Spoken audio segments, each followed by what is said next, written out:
தமிழ்நாட்டுல இன்னைக்கு டேட்டுக்கு எலக்ஷன் நடந்துச்சு அப்படின்னா, யார் ஆட்சி அமைப்பா? யார் சிஎம் ஆவா? எந்த கட்சிகளுடைய கூட்டணி வந்து ஆட்சி அமைக்கும் அப்படிங்கிற கருத்து கணிப்புகள இந்தியா டுடே நாட்டினுடைய மிகப்பெரிய ஒரு நியூஸ் ஏஜென்சி அவங்களும் சி வோட்டரும் இணைந்து அவங்களுடைய மேகசின் அதாவது மூட் ஆஃப் த நேஷன் அப்படிங்கக்கூடிய ஒரு மேகசின்காக வந்து எடுத்திருக்காங்க. இந்த ரிப்போர்ட் சர்வே அப்படிங்கிறது வருஷத்துக்கு 2 வாட்டி எடுப்பாங்க.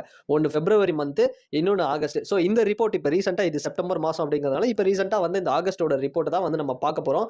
சோ இப்போதைக்கு இவங்க எத கருத்து கணிப்பு வந்து எத அடிப்படையா எடுத்திருக்காங்க அப்படின்னா, லோக்சபா எலக்ஷன் அப்படிங்கிறத வச்சு தான் எடுத்திருக்காங்க. அதோட சேம் டைம் இப்ப இன்னும் ஒரு 6 மாசத்துல வந்து எலக்ஷன் வரப்போகுது இல்லைங்களா? சட்டமன்ற தேர்தல் 2026.